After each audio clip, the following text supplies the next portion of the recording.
Hello, everyone, and welcome back to the show. This is Reservations, and I'm Rain Whalen. And I'm Barnaby Jones. It sounds like you should be like a like an entertainer of some sorts. So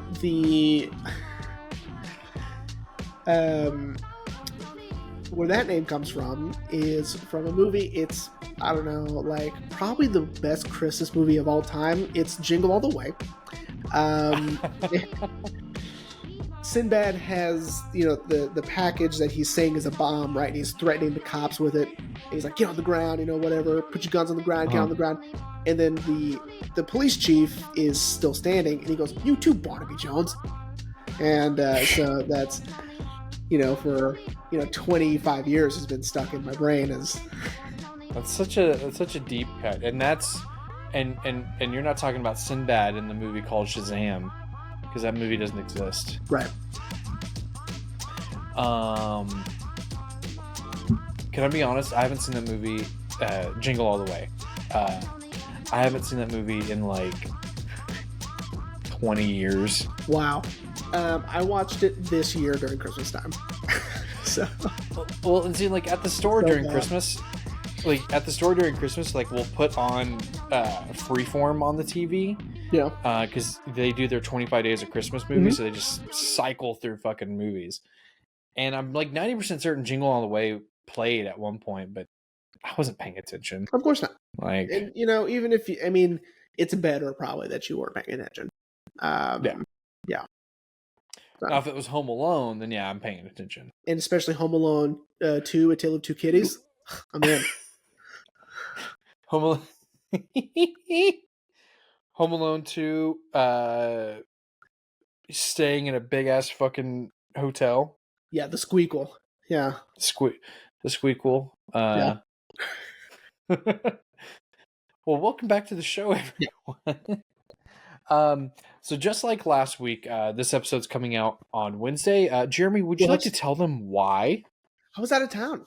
And no, see, this is probably, okay, so most professional shows would bank these, right? And so like we can just release them on time, so there's no issue. We do them one at a time.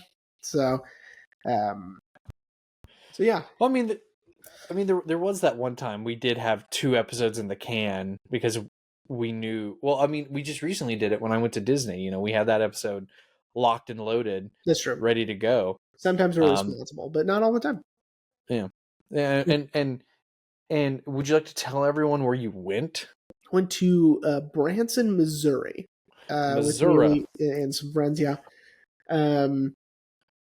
I caught a fish. Haley caught 2 fish. I know. 1 fish, 2 fish? Yeah, 1 fish, 2 fish, red fish, blue fish. I'll send you the photos so you can put them up. Nice. Mine was very impressive. My fish.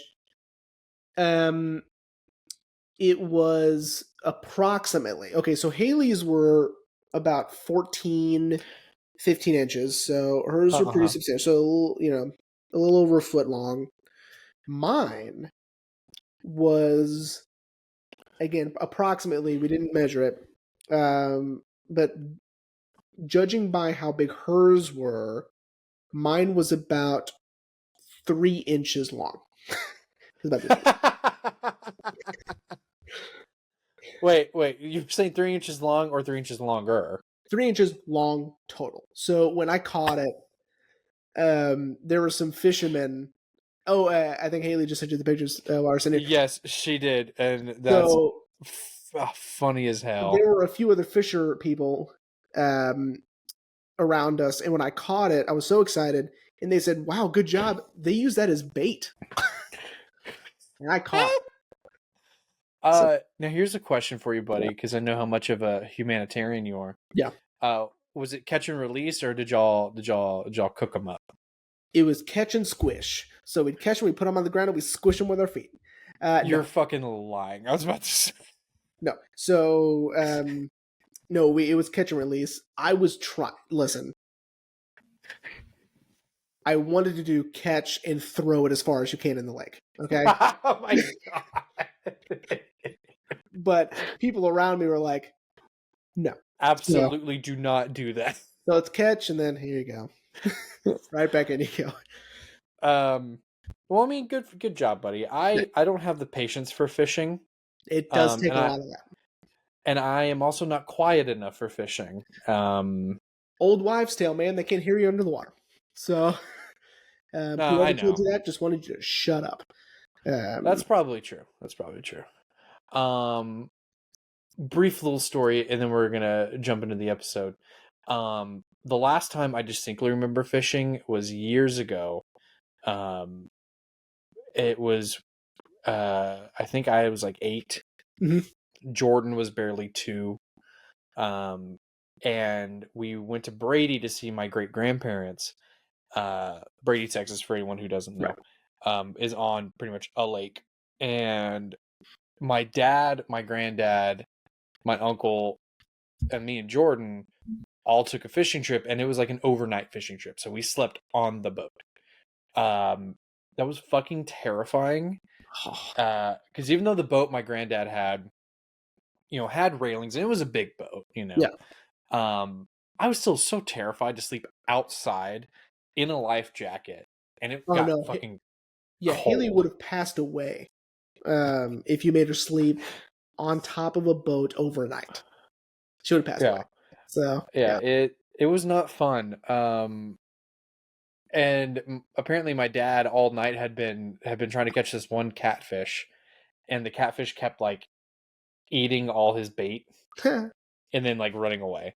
Yeah. So, but point being, that was the last time I remember fishing. Damn. And yeah, I don't have the patience for fishing. Yeah. No, it takes a lot of patience. We're out there for a few hours. And Haley and I were the only people that caught anything. Our other 2 friends did not catch anything. So now, patience for golf, that's another thing. I have patience for golf. Yeah, you're doing a little bit more. It's a little more active. That's true. That's true. Yeah, fishing is literally just I'm sitting down or standing, depending on And it was cold too, so we were it was a little chilly. Maybe like 50 degrees, maybe. That sounds like fun, buddy. That you're in Missouri. Missouri, yeah. You're not from Missouri? Or as Peter Quill would say, like, well, he wasn't from Missouri, when in the second movie. Anyway. Well, everyone, if you have been paying attention to last week's episode, or just in general to this season, you know that we are now in the end of season series.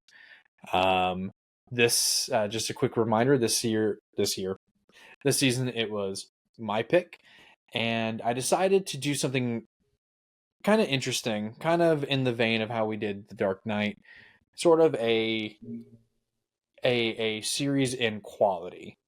That the quality of these movies goes down.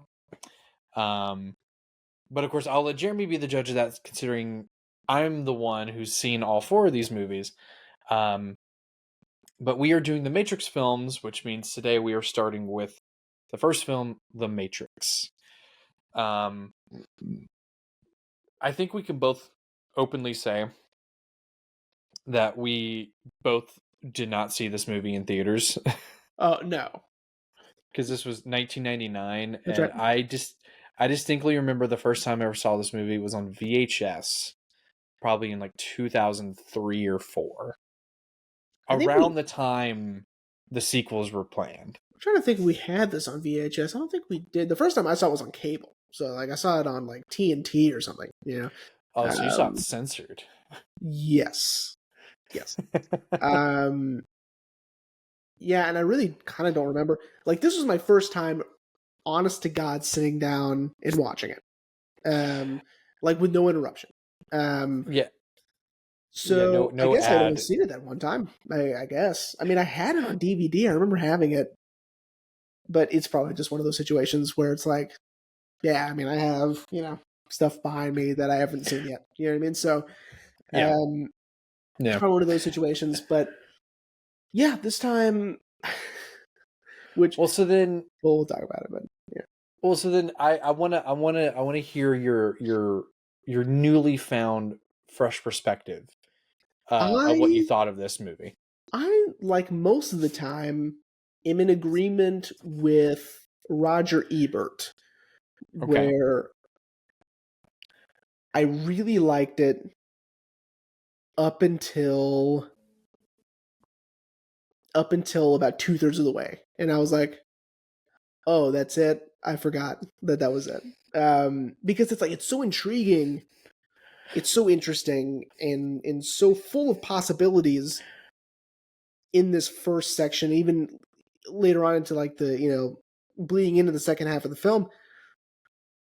And then we ended a shootout, which is cool, right? Uh-huh. But it's like, are we using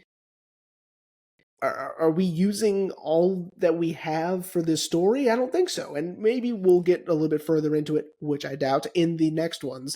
Um, Well, a little tease for part 2 when we get to Matrix Reloaded, the Wachowskis add more to the mythology. That's all I'm okay. going to say. So, cuz look, I was literally having a conversation with my mother about this.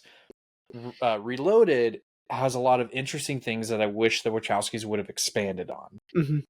But again, that's all I'm going to say because this There's is going to be a 4-part thing. right. Because there's a part of me that wanted, and again, like it's almost like I'm seeing this for the first time. Like I know I've seen this movie before, but really, I mean, I'm thinking about it in a new Right. way this time. And this time I was like, I really wish we had delved a little bit more into, it would have been a different movie, of course, but like with Neo, just like being, like he would have an existential crisis. This guy would be inconsolable, waking up and be like, what is going on?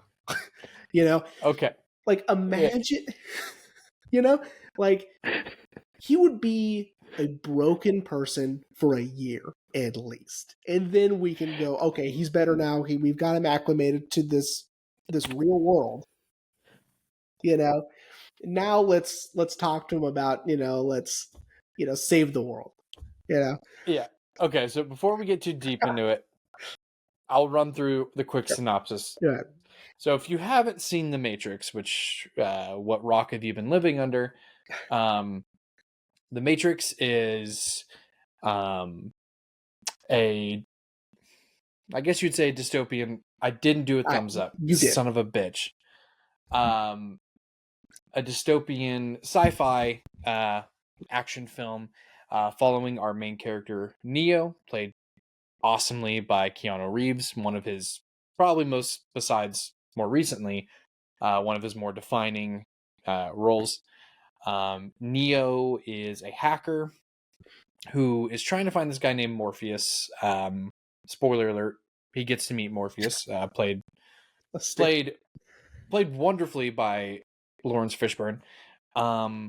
But as Jeremy just kind of pretty much said, Neo Morpheus opens Neo's eyes, literally, because what Neo thinks has been his real life has been a simulation this whole time. That in the year, I think it's 2199 or 2990. It's like 1,000 years after. I don't remember. Anyway, Yeah. far distant future, the machines have taken over, and have turned humans into batteries, essentially, to run Essentially. their empire. Um, and the reason why Neo is so special is Morpheus is convinced he is the one, and so this movie is a little bit slower in terms of mythology. I'm still in the synopsis. But Neo learns of the prophecy of the one. He's not fully convinced. Morpheus is convinced.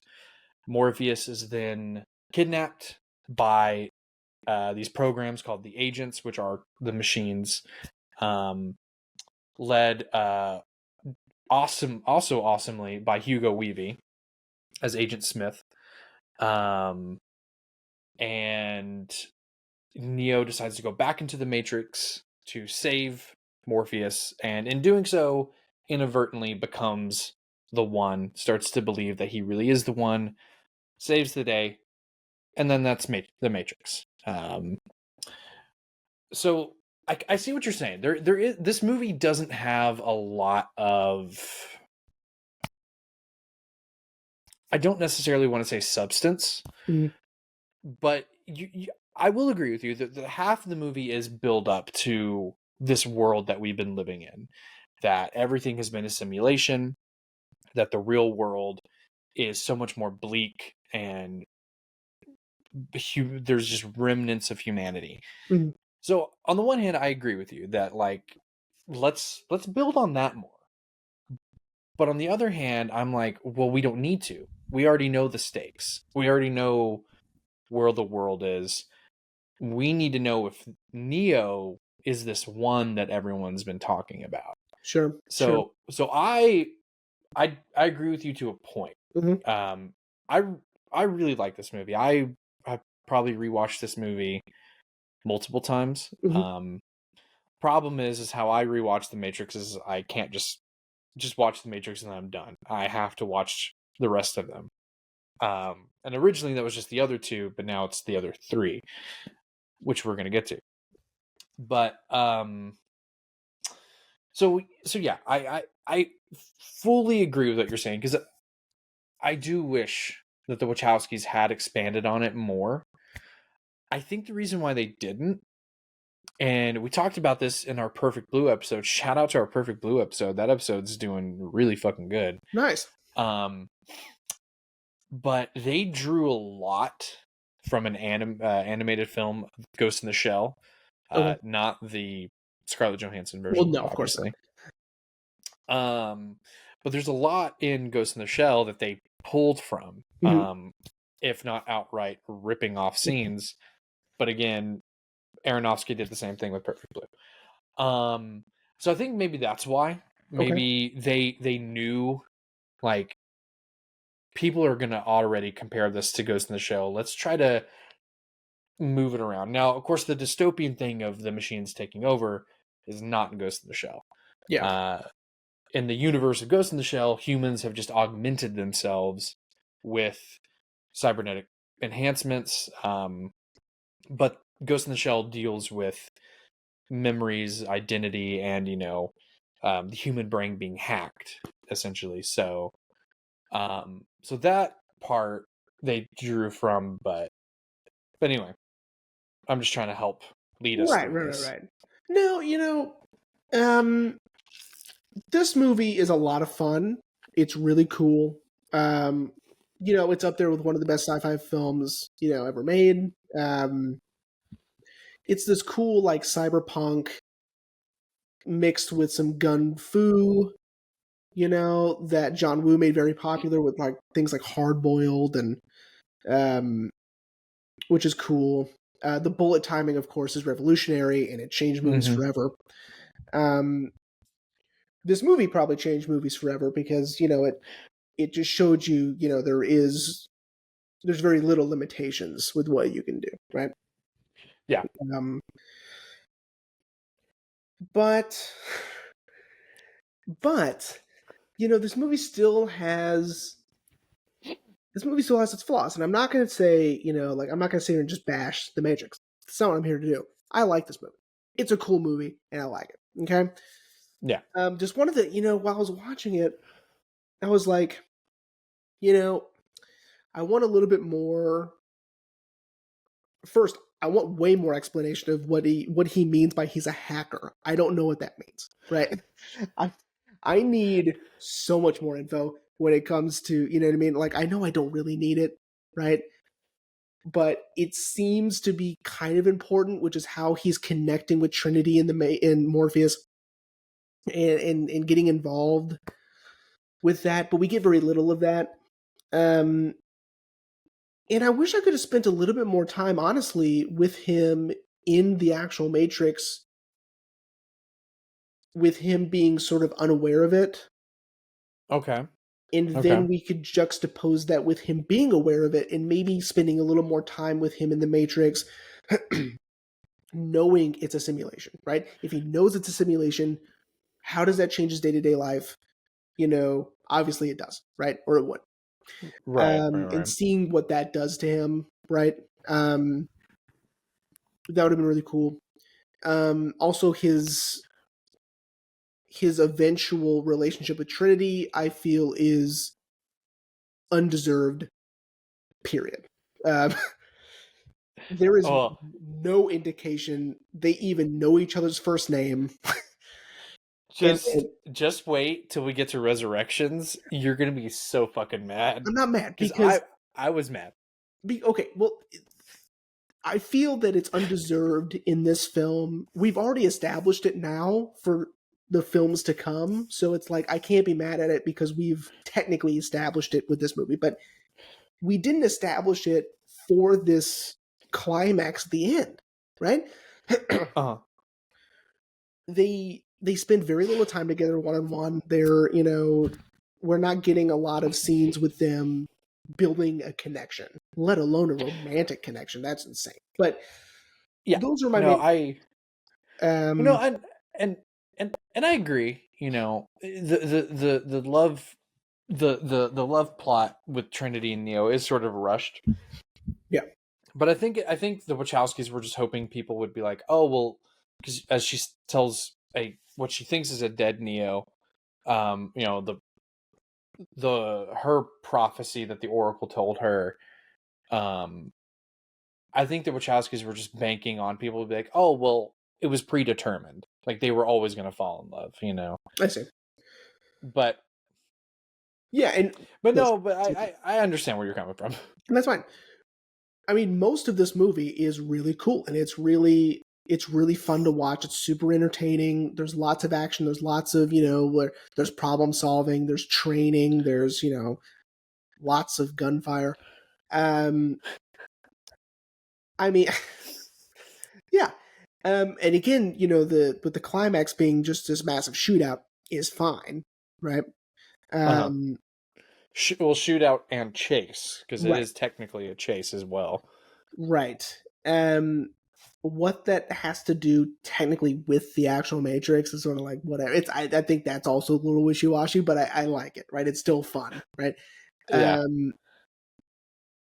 Yeah, the stuff that this movie gets right is pretty much like anything that seems sort of like digitally surreal, meaning like anything that deals with him being in a simulation, being aware that it's a simulation. That stuff's super cool. I really enjoy it. CGI still pretty much holds up. There are shots there's that shot with Morpheus in the two pills in the reflection in his glasses. Oh, yeah. That looks amazing. I don't know. I still don't know how they did that because that's not how reflections work. So I think that's really cool. That it gets each hand in either lens. That's really cool. Let's see what else. I mean, the Oracle stuff, I probably would have liked more of that. I would have liked more information about the Oracle and the prophecies. It would have been cool to see the past, the past people that Morpheus had brought into the crew, because they talk about it. There's exposition of people he's tried before that he thought might have been the one and failed, right? Yeah. Well, so I'm about to blow your mind. Okay. So, your whole thing about the Oracle and the prophecies. So, truth be told, the next movie is going to answer that question. Okay, cool. This movie, once we get to Reloaded next week, maybe we'll get there. Yeah. Once we get to Reloaded, the universe just expands. Okay. So this movie really is just a setup movie, giving us very little information, and that's why I agree with why why you agree with Roger Ebert about some of the like how the plot of the movie goes, because this movie is just sort of like the building blocks. And then the other thing is the animated films, the Animatrix, Mm-hmm.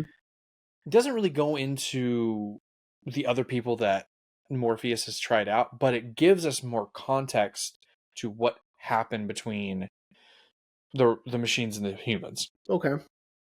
And it's a Okay. really Well, then cool this animated film. herein lies the question then, because what you're saying makes perfect sense if they always planned on sequels.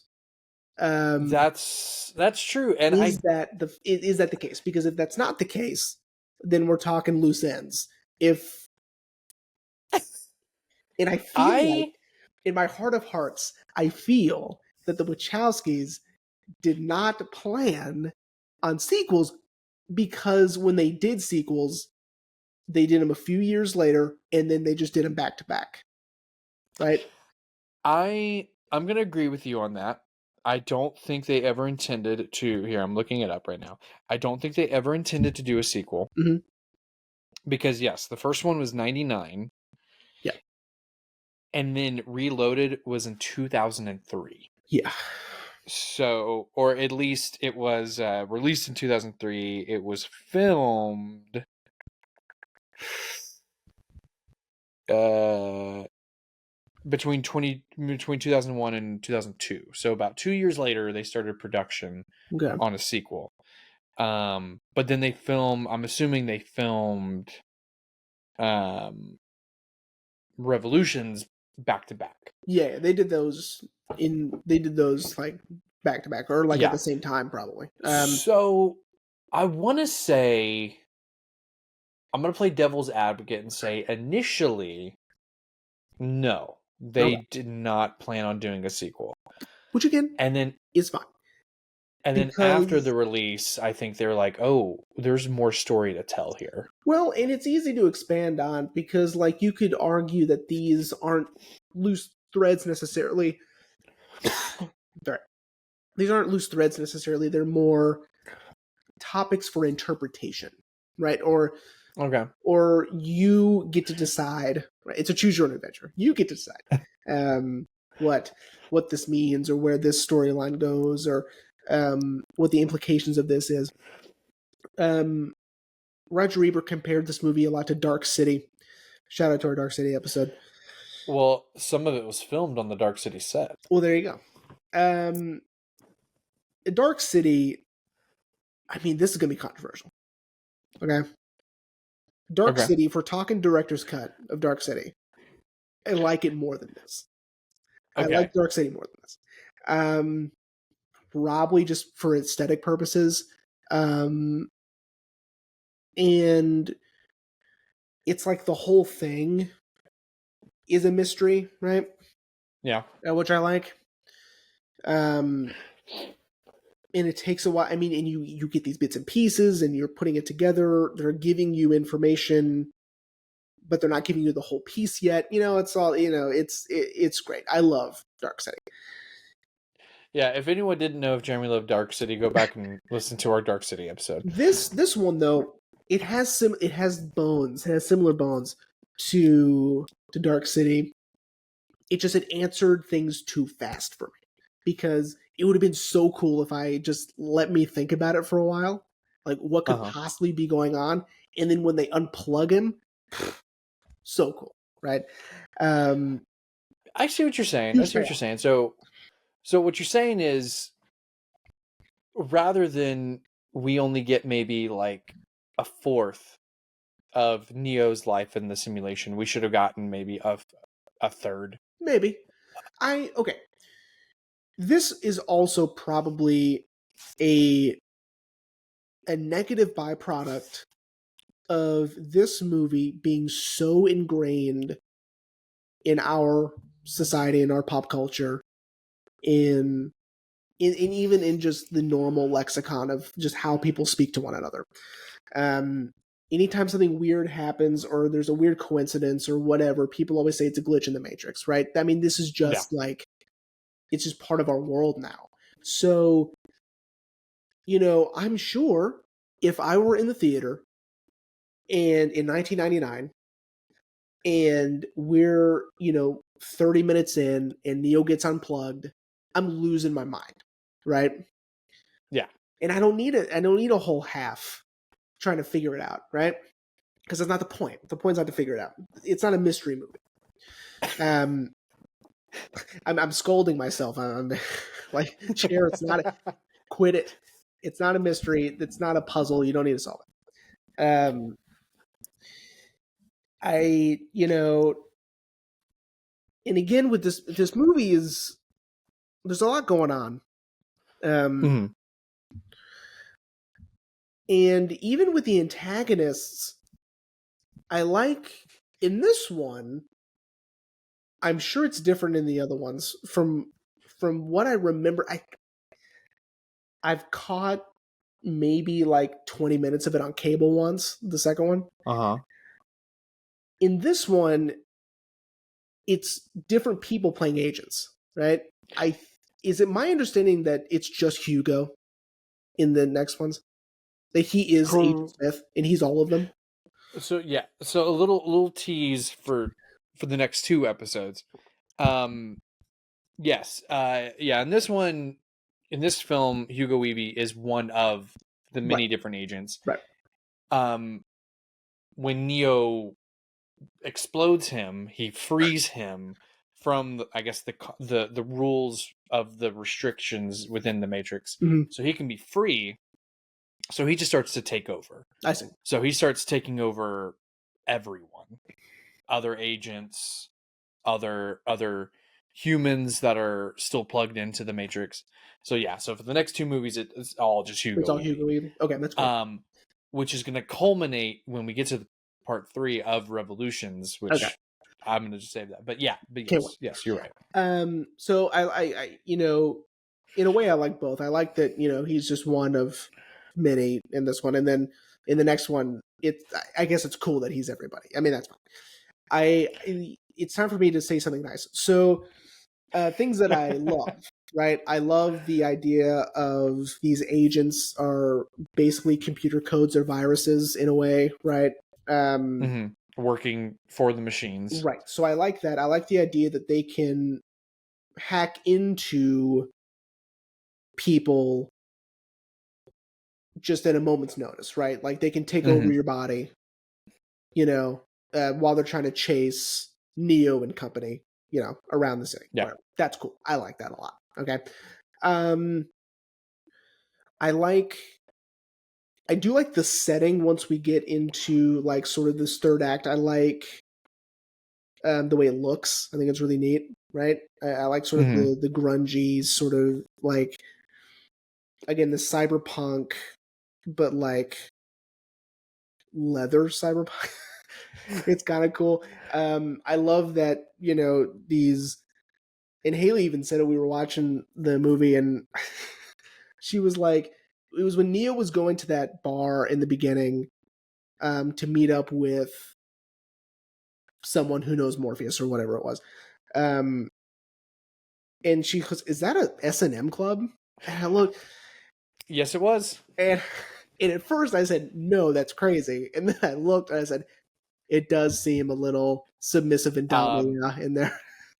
Apparently, it was a real, because they filmed in, I think, Alberta, Canada. Okay. It was a real S&M club, and the Wachowskis are like, just wear what you would normally wear when you come here. They nailed it, and that's the aesthetic, And then of course we have your favorite song playing in that scene, by the way. Yeah.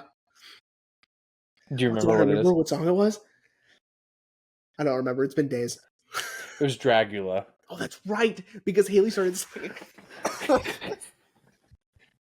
That's right, because I was excited because she got excited, and I was like, "Oh, that's sick! It's Dragula." The dope song. And that's it's the only Rob Zombie we get, and then the rest we get like this like techno, like the score is it definitely becomes not my bag after that. Yeah. However, I do like that with these guys. I don't really know what to call them. It's Neo, Morpheus, Trinity. It's I don't, as a collective, I don't know what to call them, but I guess you could call them. I don't know why this popped in my brain first, like the Unplugged. I don't know. Jesus, hate that, but I'm gonna keep saying it. So the Unplugged. So when they go in, it sounds so stupid. The when they go in, I just love that it's like we gotta have like similar gear on so we know who we are, and so they're all just in leather, you know.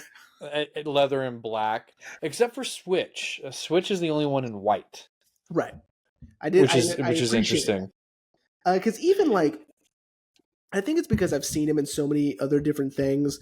I'm gonna praise him for a moment because I love his stuff. Is Joe Pantoliano? Right, Joe Pantoliano. Eventually, we need to do Memento or The Fugitive, but I've seen him in those, and so him just in like leather and black, I'm just like, it sort of seems out of place because like he should be some like middle-aged, mild-mannered cop somewhere, you know. Or thanks to Seth MacFarlane, anytime I see Joe Pantoliano, is it Pantoliano? It's I don't know. Hang on. Pantoliano. Pantoliano. Every time I see him, all I can think of is that fucking Seth MacFarlane audio of the, Joe Pantoliano is good at also playing not Italians. Spoiler, no, he's not, because he's super Italian in this too, and but I liked his turn. Like that was something that I was like, I could kind of see it coming, but then also I was like, oh, that was surprising, right? That he betrays everyone. The Unplugged. It's okay. How about fuck. It's too good because it's you nailed it. First stop, best stop. Yeah. I was recent, so I'm just gonna move on from it. I'm not gonna try to come up with a new one. So I was watching a video, hopefully Future Rain credits it, of them breaking down the Matrix, and like they were talking about Cypher's character, and how interesting they found it that he would be the one to betray them, and especially what he wants is to be plugged back into the Matrix. Like, well, and I get his point, which is why I like his character, because I understand like it's such a burden now to know what it's like, and now he has all this responsibility to try to help everybody else, and it's like he sort of foolishly got wrapped up in Morpheus's, prophecies and in crusades, right? And so he's like, I shouldn't have done that. Like, I should have just stayed in there. I was so much happier. This is so much harder. I get it. And so like I felt for him, like just plug me back in. Let me like wipe my memory, plug me back in, let me be. Right. Make me someone important, like an actor. Yeah, like an actor. Exactly. And so I get it. I understand. And yeah, I mean, it seems so much harder to do what they're doing. But it also made me feel like Morpheus, which is ironic, that his name is Morpheus. Neil Gaiman fans know that Morpheus puts people in their dreams, not takes them out of them. So, he's talking about the Sandman, everyone, and just in general the mythical character of Morpheus. Yeah, but I think that was the point. I think the Wachowskis were like, "Oh, his name is Morpheus, the god of sleep," right. But he wakes people up. Right. No, yeah. I did like that. It was not lost on me, and it's cool.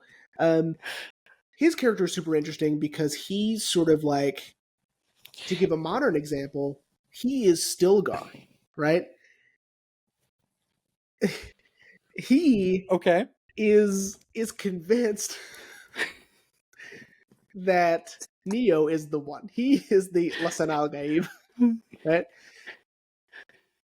And I like that he's like so desperate to find like the person that's going to save everybody, is going to unplug everybody, and so they're also part of the unplugged. And to save this dystopian and bring order and civilization back to humans, the people. Yeah. And he seems to, like, from like we were talking about just a moment ago, it seems that he is willing to sacrifice people to find that person, right? People have died, question mark. I guess they died, right? Because Yeah. if you die in the Matrix, you die for real, and that what they said. Yeah. And keep going. And so, like, he's so which reminded me a lot of Stilgar and his sort of desperation to find the Lasan al Gaib and to find the Messiah, to save the Furman and to get rid of the Harkonnens and all that stuff. This time, though, I don't know. It's sort of like, no, it's just about the same. I would say it's about the same. Well, I would say though, where it does slightly differ, maybe, is that Stilgar was never burdened with a prophecy that he would be That's the true. one to find the Lisan al Gaib. That's true. Morpheus has that sense of responsibility, like that he is the only one that can do this, that can find these people. The Oracle told him that he would find the one. So I think that's why. Yeah. But it's something that I didn't really understand until I got older. Is the Wachowskis really leaned into Christianity in this film, and so Morpheus is blinded by faith that I will find the one. Yeah. And the Oracle even tells Neo that, he's so blinded, he will be willing to sacrifice himself. Yeah. If he even knows 1% that you are the one, he will sacrifice himself. And we see that. He sacrifices himself. Yeah, he does. To stall the agent so everyone else can get out. He does put himself at risk, right? For sure. For this crusade to find the one, right? Does he really kind of go into detail about what exactly he's looking for? No. Now it's just like, I know it when I see it, sort of a thing. So yeah, okay. One more and I'll let it go. Maybe so me, the audience, can have something. Let me in on it. What am I looking for? Because, like, I'm like everybody else. I'm like, no, he's not. Right? Because, No, I see what you're saying. Because I was talking to Mom about this. I was like, because Neo will bring balance to the Force, and because we don't really know what we're looking. Okay, if I had any qualms with this movie, I would say it would be that we don't know what we're supposed to be looking for. Like you brought up Dune, so I'm going to bring up Dune again. Cool. We kind of know what we're supposed to be looking for. This voice from the outer world. There will be signs, right? As it's written, as Stilgar repeatedly says. But for the one, we kind of don't know what we're looking for. There's no, all the prophecy states is that the one will come and free humans. Right. And that's all we know. And then when Neo kind of becomes the one, he is, one, essentially, at least for this film, we never fucking see it again in the other two films. But apparently while he's in the Matrix, he can't die because he literally gets shot point blank and then like is fine. Yeah. 5 seconds later. And then apparently he can fly. Which again, I don't know. I would I fly don't know. too. If I were in the Matrix, I would fly too. If I could. I would fly. And okay, another question I have is we do get a POV from Neo when he becomes the one, I guess. Uh-huh. And he sees the code, right? Uh-huh. Is that just now how he like walks around? Well, he's in there. I don't know. Maybe that's why we haven't gotten to the other ones yet, but in the next movies, all he wears sunglasses all the fucking time. So My maybe brain's really that's. bright, so I don't blame him. Uh, Because I I think a think it's lot. more. I think it's more that. I think it's more that like now I can see through the Right. illusion of the Yeah. Matrix. He's in control, right? Yeah. Yeah. So I get that. Spoiler alert: in the third movie, he can do it in the real world. Lots of spoilers today. So like, okay, yeah, I took it when I saw it. The only reason I brought it out because I was just thinking about it.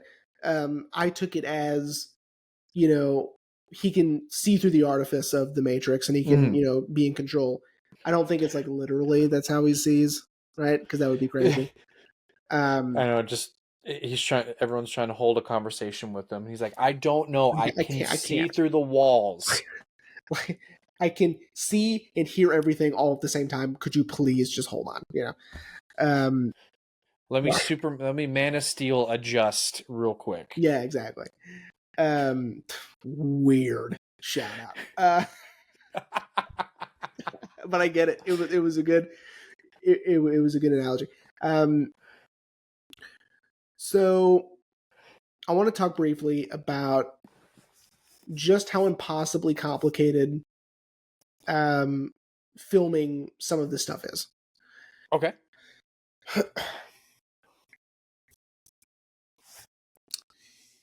Okay. Keanu Reeves is in a room that is literally covered in cameras. Yeah. Okay. Yeah. And the cameras are timed, or they're all filming at the same time, and then you choose like what it's like. It's almost like putting together a panorama, Mm-hmm. And just how cool it looks and how slick it is and just how clean it is. Truly a testament to the time, right? Again, oh, for sure. you get stuff like this in 1999, yet in 2013, Baz Luhrmann can't get water right. You know what I mean? So for which for The Great Gatsby. for So we talked about it. I promise.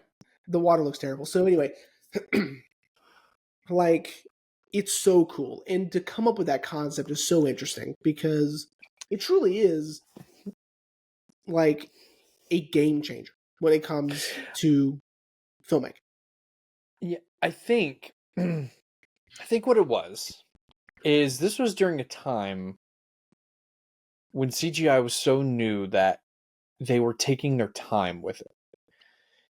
I mean, not to say that films nowadays don't take time. I'm sure they do take time, but not all the time. Well, in terms of filmmaking, visual effects, we all know they make those motherfuckers crunch. Yeah. Hours on hours. But during this time, they like I'm going to use a movie that you don't really like that much that you've even told me, Jurassic Park, Yeah. I mean that CGI, I mean yes, you can tell that CGI, but it still holds up. And I think it's because, especially with this movie too, that they dedicated so much time to make sure it looked right. Yeah. And not fake. Yeah. And again, another spoiler alert for the CGI in the next two movies. That doesn't move on, unfortunately. You'll know what I'm talking about when we get there. Yeah. But yeah, I think that's what it is, and I think that's why it holds up so well. I think that's why now, still in 2024, we're still talking about this and talking about the visual effects because, and I think it is a testament to that they took their time, and made sure. As we're now, I mean, yes, as we were talking about off mic, Godzilla -1, that visual effects team, dude. with probably half the budget that The Matrix had, received an Oscar for the CGI for Godzilla -1. Yeah. But I was even told today by my assistant manager that even though it still looks great and it was well deserved, they still had to crunch probably so many hours to make it look like that. Of course, right? It takes a lot of And time, and you're right. This takes a level of effort that's crazy, right? yeah, Because you're combining not only like these new camera setups, which is crazy, but then you're also having to tack on digital computer graphics, right? On top of that. So yep, it's not just like in the very beginning with Trinity where you get that quick, 180 camera move, right? With everything being, freeze framed, and then you still move throughout the freeze frame, which is crazy. Yeah. But then the later when you get Neos, you have those bullets coming too, right? You have all this other stuff that you have to piece together, and it just looks so cool. Still, which again, it's iconic. I think it's because I did watch a video today that kind of came about of the Wachowskis being inspired a lot by the visuals of Akira, which we talked about in our Akira episode. Because Katsuhiro Otomo really knew what he was trying to do with the camera. And there was another thing that influenced them too with that. But I do find it funny that they kind of trademarketed it and called it bullet time. Bullet time. Yeah. And what's interesting is no one's really used this technology since. I mean, yeah, it's been parodied in several parody films, but like no one's really utilized this technology since The Matrix. I think because it's so impractical, right? Yeah. It's almost like a one-time. I mean, you have to go to it, right? You can't really bring it with you. It's a room. And I'm sure there are ways you could do it now that's a lot easier, and probably a lot more efficient, and maybe even portable, right? Yeah. Take like that stupid thing. What's it called? That ruined Quantumania, but makes the the volume, the Mandalorian cool. Okay, the volume. Like take that for instance. Like you could use something like that in this case, and it's something very similar, right? yeah, I can see that. It's obviously it's not recording; it's like projecting, right? I mean, it's used for a different purpose, but you get the idea. Yeah. But but at the time, I mean, yeah, no one can do it because no one. Number one, it's just hard. It's impractical, and it's. I mean, it just takes so much effort, so much work. These guys are willing to put that in. Good for them. Yeah. And it's sort of like, in a way, The Matrix, to my knowledge, I think it sort of set a precedent that they just could not meet again. Meaning, I agree. Like, they're now these, now the Wachowskis are known for this visual, spectacular that, you have to go see, right? Because, oh my God, look what they did with the Matrix, how cool that looked. Let's go see this. Yeah, let's go see Speed Racer. Let's go see Speed Racer. Let's go see Cloud Atlas. Let's go see Jupiter Ascending. Ascending. Yeah. Now Cloud Atlas, I'll give a pass because it's a really dense story, and it's they did the best they could with that. I mean that. Oh, and didn't they? And didn't they self-fund that too? Because I feel like they lost funding at some point. I don't know. Yeah, no. I see what you're saying. Yeah, because they really did. They really did set a precedent. Because you're already getting it. You're already getting what I wanted for this series. Yeah. Because you know the next film, Reloaded. I mean, I keep teasing it, but like I'm sure someone, Zach, who's seen it, knows that like yeah, they couldn't.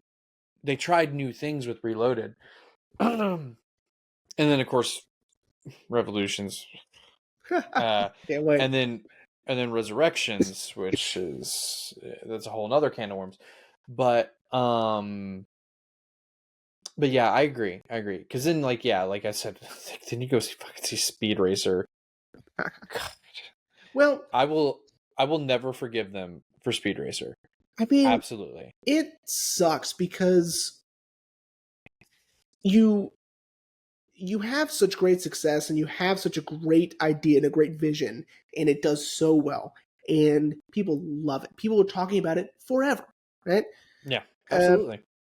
I mistakenly, I misdid math while I was watching the movie, and I was like, wow, I was like, oh, it's probably coming up on 20 years, and I thought about it, I go, no, it's way older than that. It's like 25 or Yeah, something like that. I it's mean, 25. I was like, It's oh, 25. it's closer to 30. That's insane, right? Um, Yeah. that this movie, it's still relevant. Everyone still loves it. It's, and rightfully so. It's great, right? Also, the only reason why I know it's 25 is because I watched it on Max and it says 25th Oh, anniversary. there you go. So, So, like, that sucks. And, we have other examples in film history where someone does something so well right off the bat, and then it's like, now where do you go? Right? yeah. Unless you completely shift, right? Which I think would have been better if they just went, you know what, we're going to do something completely different. And we're going to get off of sci-fi. We're going to get off of, these visually stunning things. We're going to do something a little different. And then we'll package that in a really interesting way. That way there's no comparison, right? I agree. But Because unfortunately, it's just, let's do sci-fi epics and we'll disappoint you for yeah. forever. Yeah, and we'll make a whole fucking movie purely on green screen and then we'll constantly remind you like, "Hey, do you remember this fucking anime from the 60s?" Again, I will never forgive them for Speed Racer. Speed Racer That looks like it movie would give me a headache. the movie sucks. Oh my god, it sucks.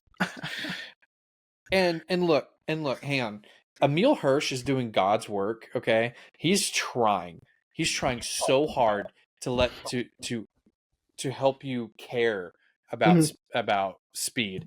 And even fucking Christina Ricci and Susan Sarandon and um fucking um fuck John Goodman. Like they're trying so hard to get Uh, you to care about these characters, but the fucking it's the visuals. The visuals and the ugh. Everyone just go see Speed Racer and you'll no, understand. no. Okay. Anyway, All of that but said, yes.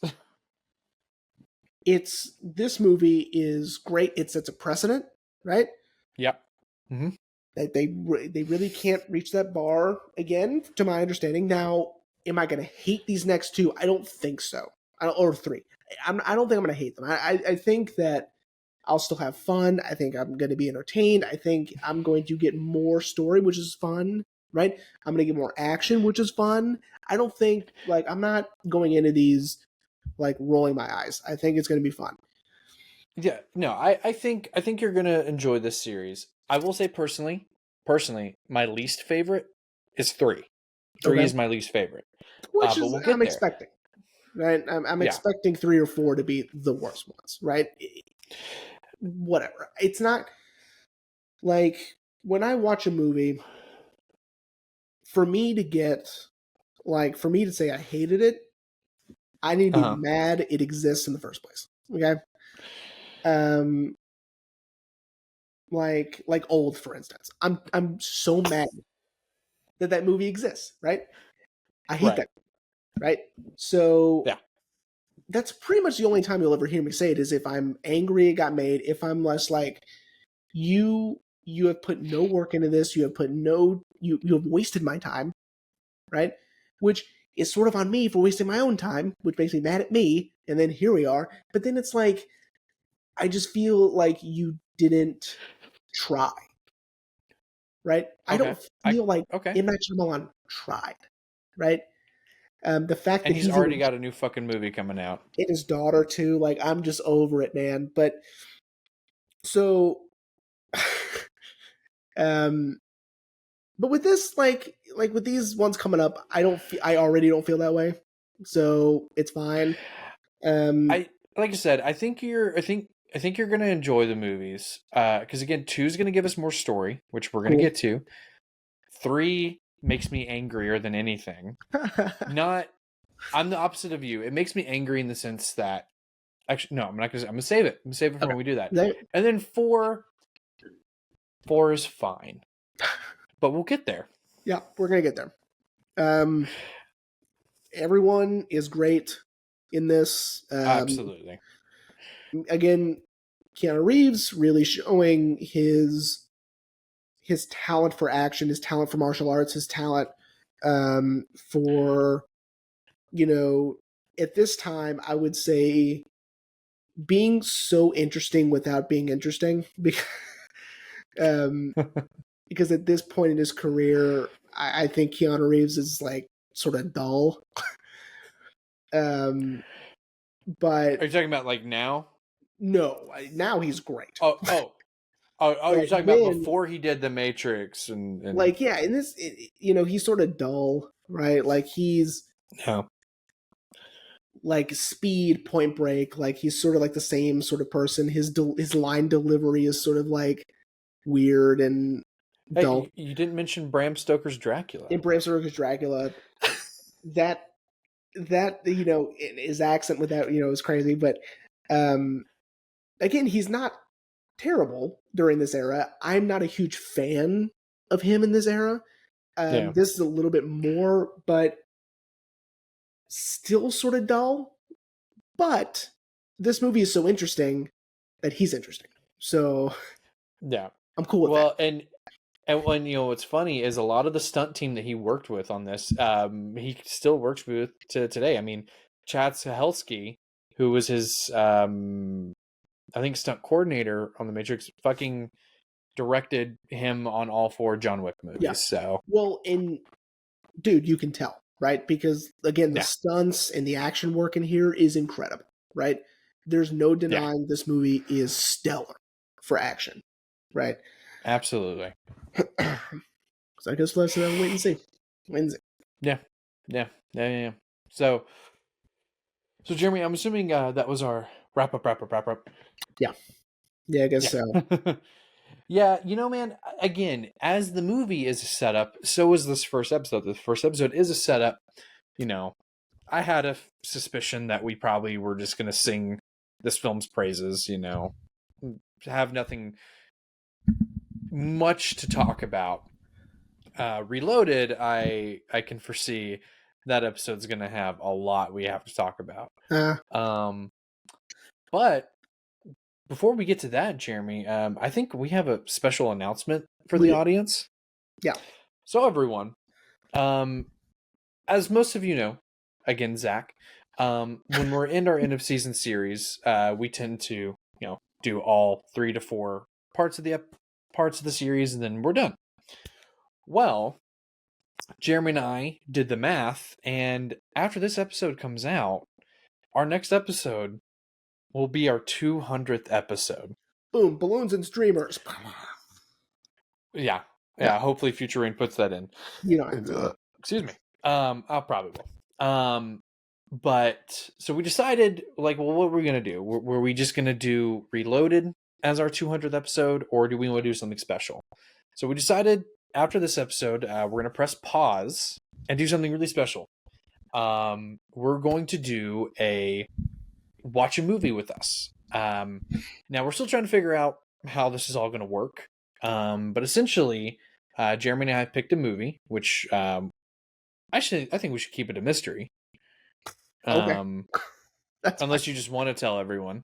It doesn't bother me. Okay. I mean, while I'm talking, I'll decide.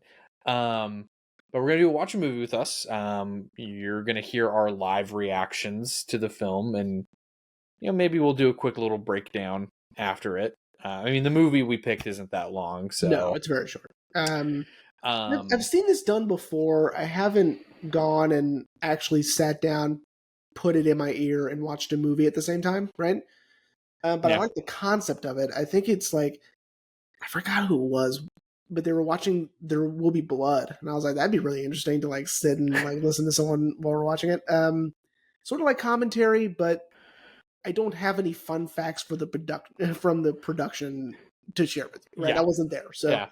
But it's sort of like watching a movie with your buddies that you've probably seen 100 times or whatever, and so you guys can just chat through it and talk about the movie while you guys are watching it. It's sort of like the vibe we're trying to, get. So like we're not going to put on like, Solaris or anything or whatever. Like we're not doing that. No, if we did a movie like that, we for sure would have to. It would have to be you can watch it with us, but we're not talking. Yeah, we're not doing the 400 blows or anything. Like that'd be crazy. So everyone, so next week will be the 200th episode, and we're gonna be doing. I decided. Okay, we'll say it. We're gonna be doing a movie that we've kind of teased a lot. I know Jeremy. I know you've brought it up. I know I've brought it up. And it just fits really well for the vibe that we're trying to go with our 200th episode. So next week we are going to be doing Batman: Mask of the Phantasm. I told Mom that today, and she was like, "Yes, that movie is awesome." I was like, "Yeah, I know." I was like, "That's why we picked it, because it is awesome." And like you said, Jeremy, it really fits with the vibe that we're trying to go with. Just hanging out, watching a movie with your buddies. This was one that growing up I had on VHS. I want to buy the 4K, even though my animated series collection came with it, but I do want to buy the 4K separately.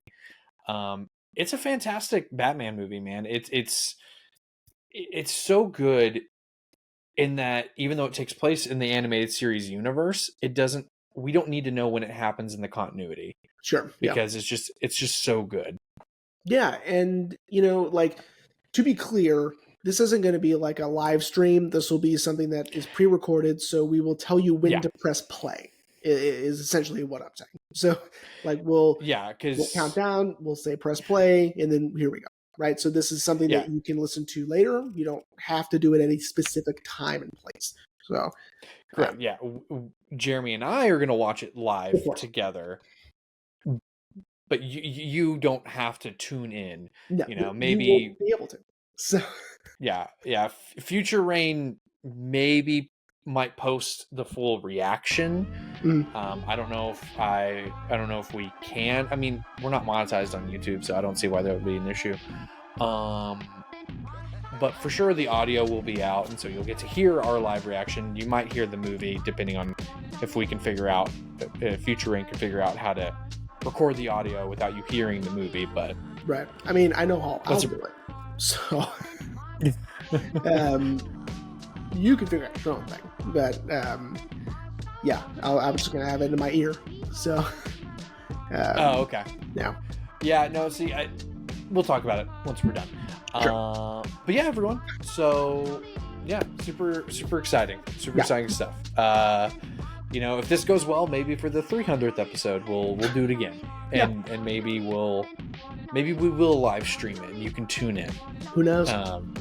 Who knows? That's a Future Rain and Jeremy problem.